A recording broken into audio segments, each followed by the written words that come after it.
Hello and welcome back to the channel. I'm your host Muriel, and in this video I'm going to do a relatively short but hopefully sweet review of Milkman, written by Anna Burns.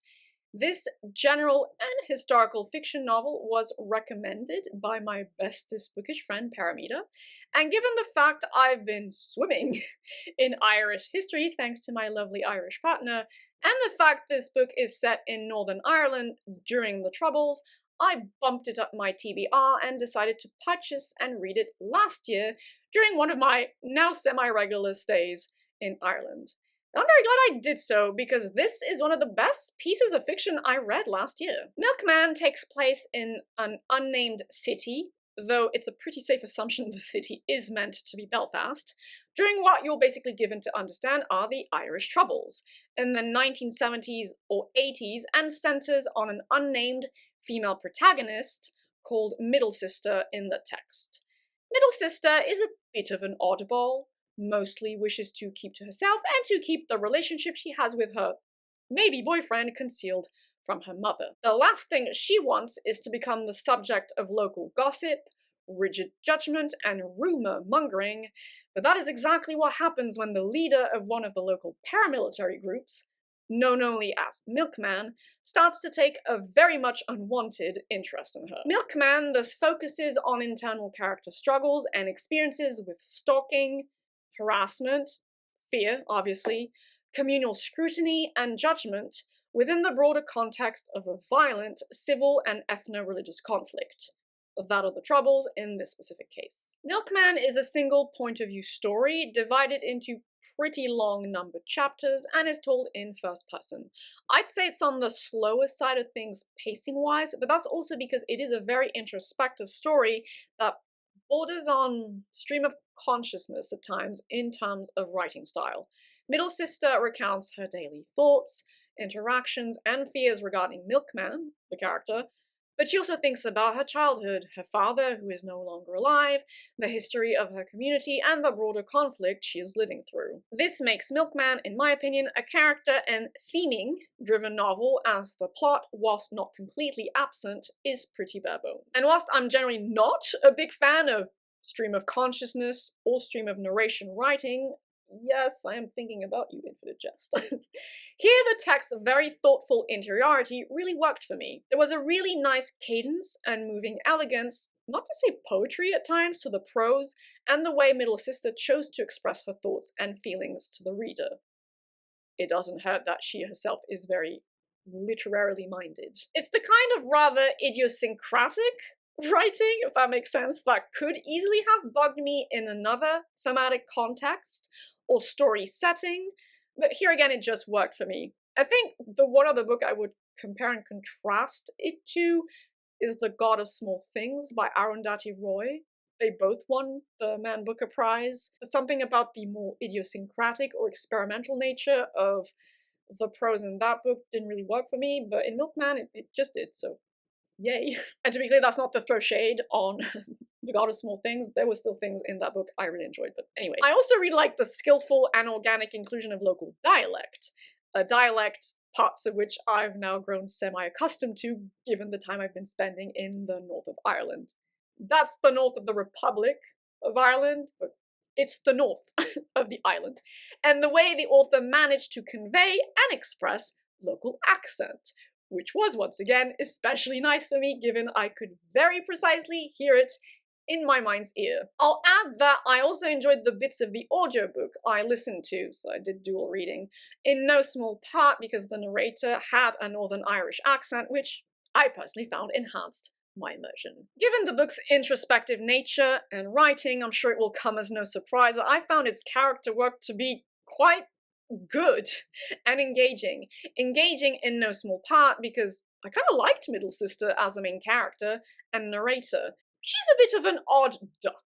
A weirdo, if you will, but I say this affectionately. And a very thoughtful weirdo at that, one that loves reading to boot and isn't that great at social stuff, so basically, broadly, my kind of person. I mean, hell, she reads while walking, which everyone around her finds bizarre as fuck, but which I found based, because I Yes, I do the same thing, and yes, the people close to me do think it's weird or impressive sometimes, so there you go. My point here is that middle sister felt like a real person with believable fears, hopes, doubts, motivations, etc. And the same can largely be said of the book's secondary characters, which include middle sister's family members and her baby boyfriend, a guy she's been dating for about a year, but isn't entirely confident she wants to settle down with, to put it simply. I enjoyed her character observations, the way she analyzed her kin's motivations and beliefs, and the once again believable way character relationships were portrayed throughout the story, such as it was, especially given the way all of that helped to prop up and develop the book's theming. Indeed, Milkman's theming is inseparable from its character work and very strong sense of interiority, focused as it is on deeply intimate and emotional human experiences. And I would principally divide it into two main branches, keeping in mind both are very much intertwined, which is also why I found it so good. The first branch of Milkman's theming focuses on the more overtly violent and fear-laden aspects of female sex-based oppression and or discrimination through middle sister's experience with stalking and harassment at the hands of Milkman, the character, a relatively powerful, or at the very least influential, member of her community. The story did an absolutely brilliant job of conveying the feeling of fear, paranoia even, although justified paranoia in this case, and self-doubt women experience from the unwanted attentions of men, and the isolation this experience can lead to, or increase as well. Middle sister isn't particularly social to begin with, and her being stalked by Milkman only reinforces the ostracism and judgment she suffers from her community, and even close kin. Middle sister's mother, for instance, largely thinks she's directly responsible for eliciting, then encouraging, the interests of Milkman, and remonstrates her for this. It doesn't help that middle sister does, in fact, have a, well, maybe boyfriend she wants to keep hidden from her prying eyes. A lot is said, discussed about acceptable behavior in women and men, especially in relation to dating and relationships, in a very nuanced and well-articulated manner. It's an incisive analysis of the constraints of gender that then also weaves in additional complicating factors such as religious influence and community loyalty. The story is set during the Troubles after all, and it doesn't shy away from pointing out the fact a community may not consider sexual harassment a particularly big deal so long as it is done by one of their own, which further points to the very real fact there are still plenty of men who only care about sexual violence affecting women in their community when it is committed by an outsider. Because in the context of patriarchy, going into Feminist Theory 101 a little bit, sexual violence isn't truly perceived as the violation of a fellow human being deserving of care and compassion. It is perceived as the violation of communal or private property. And if you think that's far-fetched, I would invite you to look into the history of law as it pertains to sex and family crimes. You'll probably get depressed by it. Anyway, rape committed in the context of war is the most extreme example of this, but this kind of thinking permeates a not insignificant portion of civil society to this day. I mean, I don't know about you, but I've most definitely come across or even interacted with men who will be very quick to cry about foreigners, brown people, what have you, coming into their country and raping their women, but then act as the staunchest supporters of rape culture when sexual violence is committed at home, so to speak, which also is the much more statistically likely scenario in any case. There's of course a significant measure of racism and or xenophobia at play with this, but also patriarchal thinking. Yes, because women in that context are items of cultural, communal, or even national property in a way men must keep for themselves. And so yes, Milkman did a really good job of illustrating this idea with the nuance he most definitely requires. And all this talk of war and sexual violence brings me to the second branch of Milkman's theming, that of trauma and its multiple facets.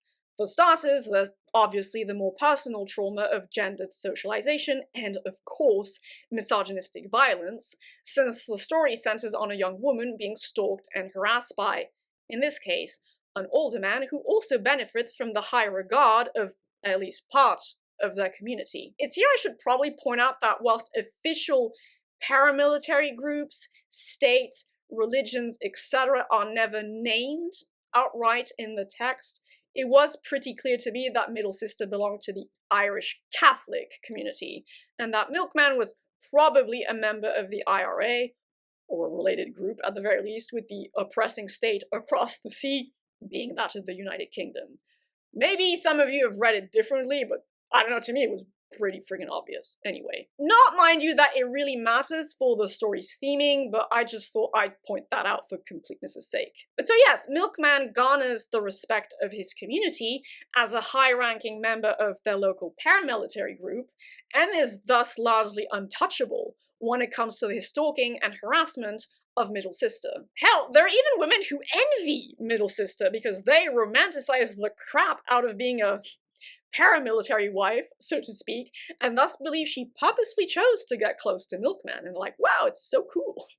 She is very alone with all of this, and then on top of that, well, she has to deal with the fact she is living through a very violent civil war. The main reason why she reads while out on the street walking is because it allows her to shut out the outside world. Several violent deaths occur locally throughout the story. Raids performed by agents of the state are a very real concern. Members of her community avoid going to the hospital when they are injured for fear of being questioned or even detained by the police as potential affiliates of the paramilitary groups. Middle Sister not only fears for her safety and integrity as a woman, she fears for her safety and freedom as a member of her community simply because she might now be associated with Milkman and his paramilitary activities. This more individual form of trauma then seeks into communal and intergenerational trauma as well, because it is very clear from Middle Sister's observations that a lot,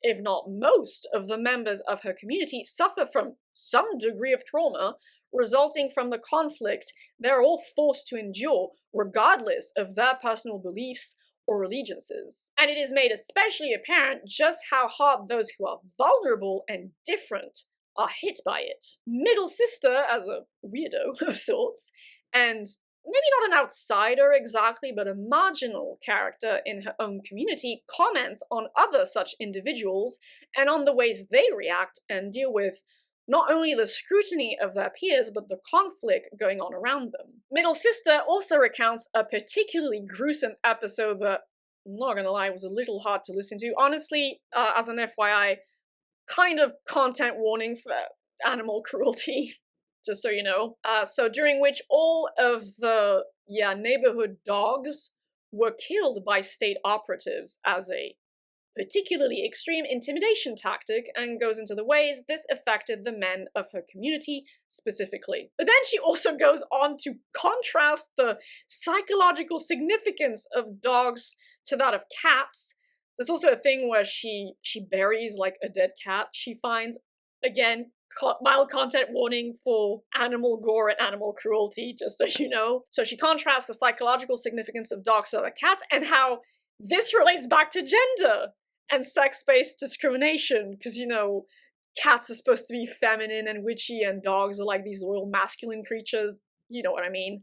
So yeah, all the different aspects of the book's theming are very much intertwined, like I said. And as to intergenerational trauma, well, here again, Middle Sister provides the reader with a lot of very astute and nuanced commentary about the impact of adverse experiences over time on individuals who will then go on to carry their trauma over and into their parenting, thereby impacting the next generation. This is undoubtedly true of the traumatic impact of civil war. The Troubles, as a reminder, lasted about 30 years. It officially ended with the signing of the Good Friday Agreement in 1998, so not that long ago, but obviously the broader political and historical context for this conflict goes back much further in time. But then it's also, of course, true of more personal traumatic experiences. At one point, Middle Sister recalls her father sharing the fact he was sexually abused as a boy on his deathbed, and believes this must have impacted his own relationship with his wife and children,